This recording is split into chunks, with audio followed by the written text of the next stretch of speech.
Frérot, ce début de bull run est exceptionnel. Les opportunités se multiplient et choquent tout le monde. On voit des meme coins qui font des fois 1000 en quelques jours. D'ailleurs, si t'es dans le club alpha, tu sais exactement de quoi je parle. On voit aussi des projets basés sur le vent qui arrivent à lever 1 million de dollars par minute. Nous traversons une période exceptionnelle. Et là, on va voir comment est-ce qu'on peut se positionner sur ce narratif dans le but de prendre notre part du gâteau. Mais je te préviens, gros disclaimer, on va s'aventurer dans un terrain très risqué parce que quand on a la volonté de chercher les fois 10, fois 100, fois 1000, ça veut dire qu'on est prêt à prendre le risque de voir la valeur de son portefeuille divisé par 100. Il faut bien en avoir conscience. C'est pour ça que cette vidéo est interdite aux pleureuses. On restera entre mecs virils, conviction testostéronée. On va aussi revenir sur une grosse mise à jour qui s'est produite sur Ethereum qui va profondément transformer son écosystème. Je vais te dire pourquoi. Enfin, je te partagerai plusieurs projets sur lesquels tu peux te positionner gratuitement dans le but de gagner tes premières cryptos gratuites. Parce que l'objectif, c'est que tout le monde puisse manger, même si on part avec un capital de 0 €. D'ailleurs, si tu débutes dans la crypto, je t'invite à t'inscrire à ma formation gratuite pour débutants qui te donnera les bases. Bon, avant de commencer, on va tirer au sort ensemble les 2 grands gagnants du NFT de la collection 1000 Merci que j'ai créé pour remercier toutes les personnes qui donnent de la force en partageant des commentaires sous les vidéos. Ça fait plaisir les refs. Merci pour la force. Donc, premier grand gagnant, félicitations à toi et merci pour la force. Alors la personne fait référence à la liste de 100 crypto IA. Si tu veux la télécharger, tu retrouveras le lien en description. Deuxième grand gagnant, félicitations à toi et merci pour la force. Donc, vous pouvez me contacter par mail avec une adresse ERC20 pour que je puisse vous envoyer le NFT. Maintenant, tu connais? Si tu connais pas, je suis ton gars sûr et chaque semaine, on revient ensemble sur l'actualité la plus croustillante autour des cryptos. Si ce sont des sujets qui éveillent ta curiosité et ou te passionnent de manière incommensurable, tu sais ce qu'il te reste à faire. Maintenant, mets-toi en mode Zeppo, boisson sur le tech et c'est parti frérot, on commence.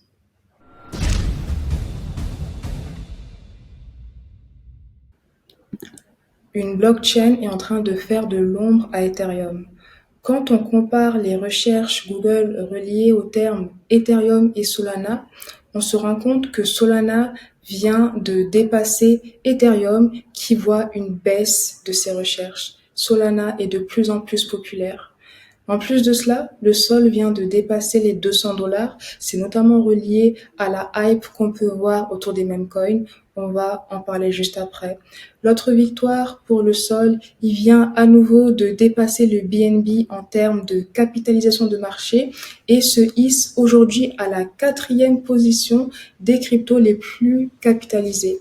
Maintenant, on va essayer de voir ce qui se passe sur la blockchain. Quand on compare le volume qu'on peut voir sur les DEX, Solana arrive en première position et connaît sur une semaine une hausse de plus de 15%, tandis qu'Ethereum connaît une baisse de 3%.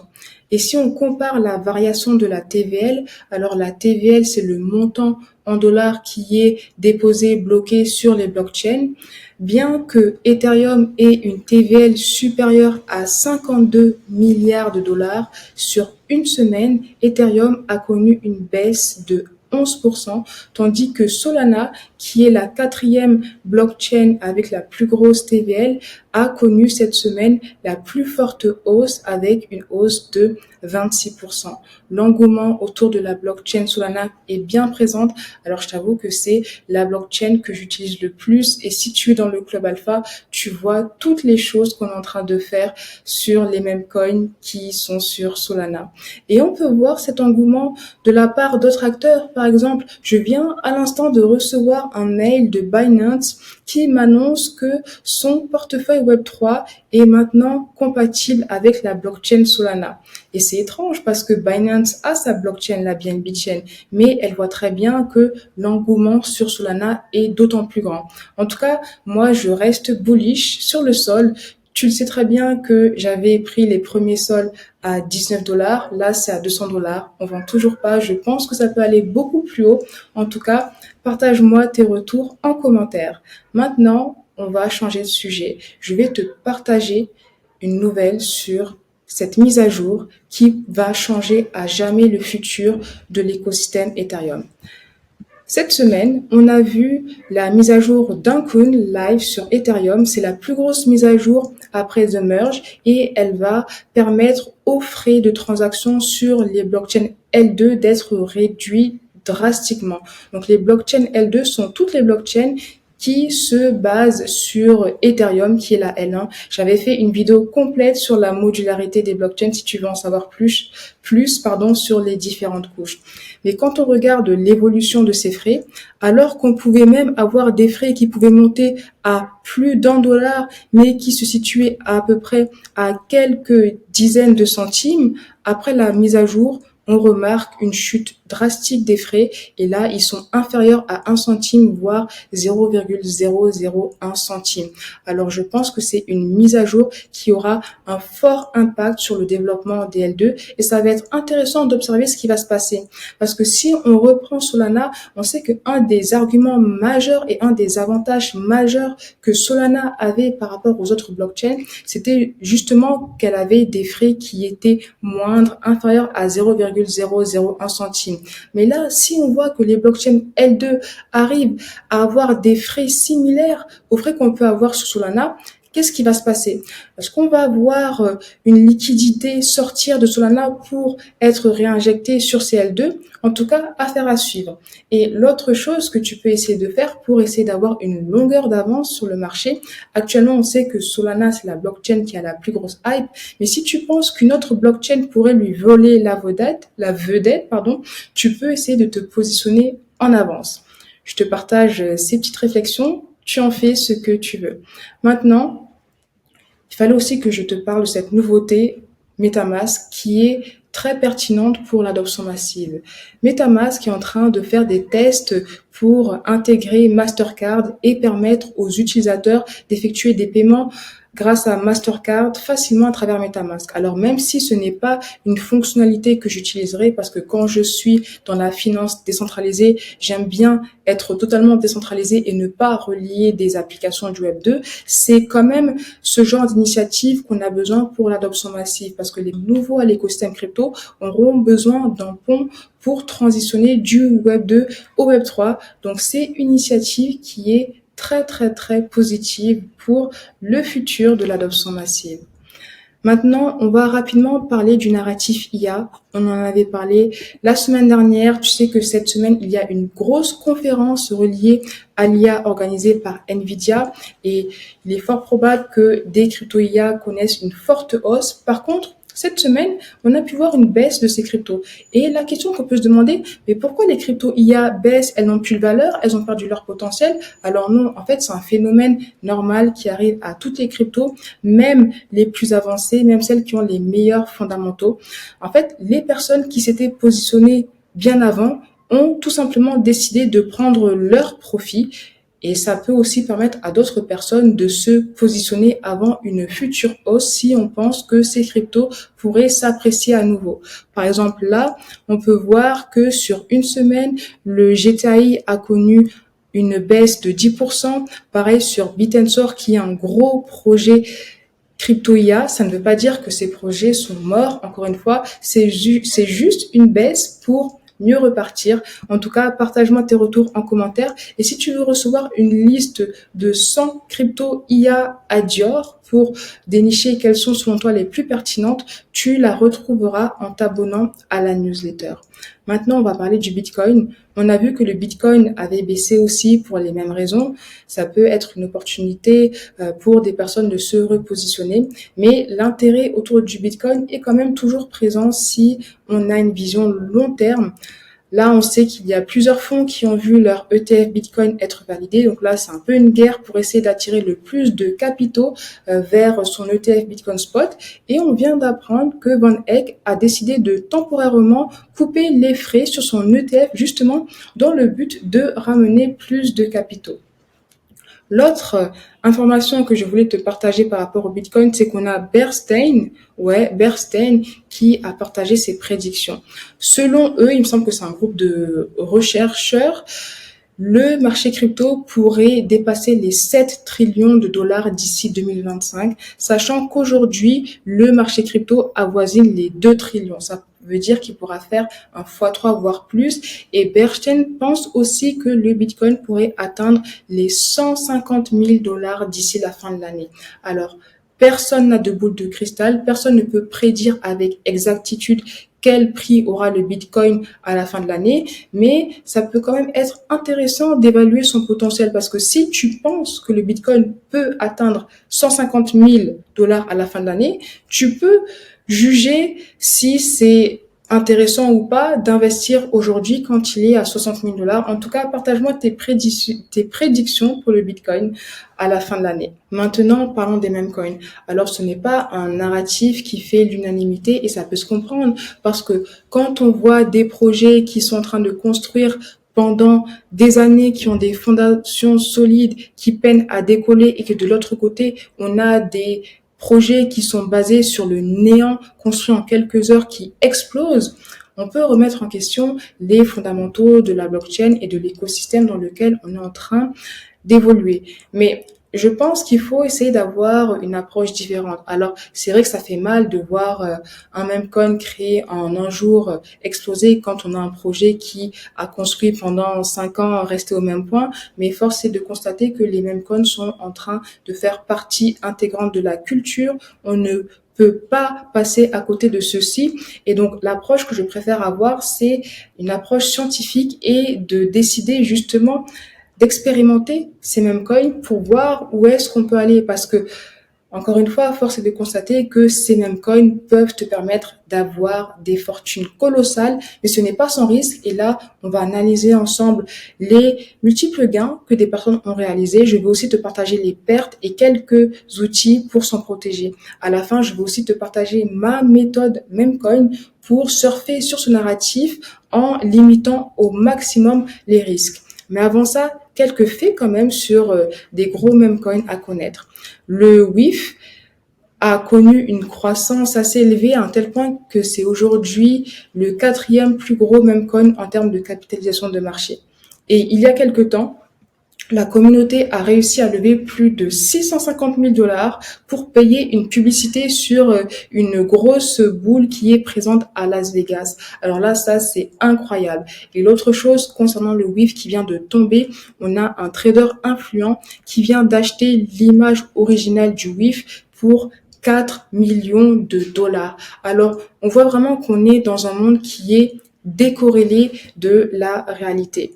Et maintenant, tu sais que je te disais au début que selon moi, les narratifs à fort potentiel sont liés à la dépine et les mêmes coins. Mais là, quand on voit les plus grosses variations sous 24 heures parmi les cryptos du top 100 en termes de capitalisation de marché, on voit que le WIF arrive en première position, suivi d'Avax et de Randor, une crypto qui s'inscrit en même temps dans le narratif IA et Deepin.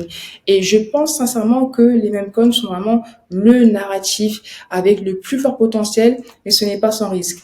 Avant de te parler des risques, je vais aussi te parler de quelques performances exceptionnelles qui ont été réalisées. Là, on a appris, et encore une fois, tout est vérifiable sur la blockchain, qu'une personne a réussi à transformer 72 000 dollars en 30 millions de dollars en seulement 3 jours avec le token bomb. Alors là, c'est incroyable. Encore une fois, on est vraiment en train d'évoluer dans un monde parallèle parce que si tu vas dire ça à quelqu'un de normal, c'est sûr qu'il ne va même pas te croire. L'autre chose qu'on a pu voir, là, une personne a réussi à faire 3 millions de dollars en 12 minutes avec le Slurf. Donc, les mêmes coins peuvent permettre à des personnes de réaliser des sommes colossales. Et on a même des histoires où quelqu'un avait peut-être investi 10 euros sur un même coin et quelques semaines plus tard, il s'est retrouvé avec une somme à 5, voire 6 chiffres. Mais encore une fois, ces cryptos ne sont pas sans risque. Et là, je vais te partager plusieurs risques auxquels tu t'exposes quand tu décides d'investir dans les meme coins. Là, si on reprend le Slurf, il faut savoir que c'est un meme coin qui voulait se lancer après une pre-sale. Ça veut dire que avant le lancement du token, le fondateur sur son Twitter a dit aux personnes qui souhaitaient participer à la pre-sale de lui envoyer des cryptos et avant le lancement, il allait leur envoyer le meme coin. Sauf que le développeur a fait une mauvaise manip et a malencontreusement supprimé, détruit tous les tokens qui devaient être envoyés aux gens qui ont participé à la pre-sale. Ça veut dire que les personnes qui avaient envoyé de l'argent dans le but d'avoir un meme coin avant son lancement ont tout simplement perdu leur argent parce que le développeur a par mégarde de brûler ses tokens. Donc ça, c'est un premier risque auquel tu peux t'exposer. L'autre risque, c'est que même si tu vois des gens qui font des sommes colossales sur les mêmes coins, parfois quand tu veux FOMO, tu achètes le top et au lieu de gagner de l'argent, tu en perds énormément. Et là, on peut voir qu'il y a un trader qui a essayé de se positionner sur 11 mêmes coins. Il a perdu sur ses 11 trades et en tout, il a perdu 147 000 $. Donc, on peut aussi perdre des sommes colossales. Il faut vraiment en avoir conscience. Et l'autre risque, c'est que parfois, tu as des gens qui vont te dire « Envoyez-moi des cryptos, je vous envoie mon meme coin avant son lancement. » Et quand ils ont reçu l'argent, ils vont tout simplement désactiver leur compte. C'est arrivé et là, malheureusement, quand ça t'arrive, il ne te reste que tes yeux pour pleurer. L'autre risque, il faut vraiment se méfier de ça, c'est que sur Twitter, quand tu as un projet officiel ou même un influenceur qui partage une information, en dessous, tu vas avoir plusieurs usurpateurs d'identité qui vont essayer de faire un tweet pour induire en erreur les investisseurs, les inviter à cliquer sur le lien, envoyer leur argent, mais après, ils vont se rendre compte que la personne a tout simplement voulu leur voler des fonds. Et malheureusement, les gens qui font ça se font aussi énormément. Par exemple, là, Zach XBT, c'est un peu le détective de la blockchain. Il met en avant tous les hacks qui se produisent. Et là, on apprend que cette personne-là, avec son arnaque, elle a réussi à faire plus de 2 millions de dollars en un jour. La bonne nouvelle, c'est qu'il y a une solution pour se protéger de ce type d'arnaque. En fait, il y a le fondateur du site Defilama qui a créé un plugin Google qui justement te permet de déterminer les vrais comptes des faux comptes. Donc, je pense que quand tu télécharges son plugin, là, quand tu auras des trades, tu pourras avoir en rouge les tweets qui ne sont pas issus de la vraie personne. Donc, ça peut être intéressant si tu souhaites t'en protéger. Je t'invite à télécharger le plugin, je te le partagerai dans la newsletter. Le lien sera en description. Donc maintenant, je vais te partager une stratégie Memecoin Safe qui permet de limiter les risques. Alors tu sais que dans la crypto, le risque zéro n'existe pas. Peu importe ce que tu fais, il y aura toujours un risque. Mais en fonction de tes choix, tu peux avoir un risque plus limité. Donc si tu veux surfer sur la vague des Memecoin tout en limitant au maximum le risque de te faire arnaquer, tu peux décider de te positionner sur les memecoin leaders de chaque blockchain. Parce que généralement, un memecoin leader est un memecoin qui existe depuis longtemps, qui a déjà été éprouvé, qui a déjà une forte communauté et la probabilité pour qu'il soit encore présent dans les années à venir est beaucoup plus grande qu'un memecoin qui vient de se lancer. Donc, si on prend la blockchain Ethereum, les memecoin leaders sont le Dogecoin, le Shiba Inu et le PP. Si on prend la blockchain Solana, les memecoin leaders sont le Bonk et le WIF, même si le WIF est quand même assez récent parce qu'il s'est lancé en novembre 2021. Dans tous les cas, si tu veux avoir une liste de memecoin leaders des plus grosses blockchains, abonne-toi à la newsletter et je te partagerai cette liste. Après, si tu veux chercher beaucoup plus de performance, parce que l'autre chose que je ne t'ai pas dit, c'est que quand tu te positionnes sur des memecoin leaders, même s'ils ont de fortes chances de surperformer la crypto de la blockchain, par exemple, le PP a de fortes chances de surperformer Ethereum en période de hausse. Il faut aussi savoir que quand les marchés vont baisser, le PP va connaître une baisse beaucoup plus grande qu'Ethereum et c'est pareil pour tous les memecoins. Mais par contre, comme ces memecoin leaders sont déjà très capitalisés, ils ne vont pas te faire 1 fois 100 fois 1000. Si tu veux tenter des fois 100 fois 1000, il faut que tu prennes beaucoup plus de risques avec des memecoins beaucoup plus jeunes, mais la probabilité pour que ce soit des arnaques ou que ces projets ne montent jamais est d'autant plus élevée. Donc ça, c'est quelque chose que je fais dans le Club Alpha. On a un groupe privé où on se partage régulièrement des opportunités façon famille, mais c'est très, très, très risqué. C'est pour ça que je n'en parle pas publiquement. Si tu veux le rejoindre, tu peux nous rejoindre à tes risques et périls. Mais dans tous les cas, là, tu as une stratégie pour avoir une part du gâteau du marché des meme coins. Enfin, je voulais, pour terminer, te partager des plans pour gagner des cryptos gratuites. Si tu viens de commencer, alors je vais te les partager dans le canal Telegram. Et pour rejoindre le canal Telegram, il faut tout simplement que tu t'abonnes à la newsletter. Chaque lundi, je t'envoie un canal Telegram où je te partage toutes les opportunités que tu peux faire gratuitement dans le but de gagner des tokens gratuits. Et là, il y aura des opportunités qui arrivent sur le narratif Deepin avec des projets à fort potentiel.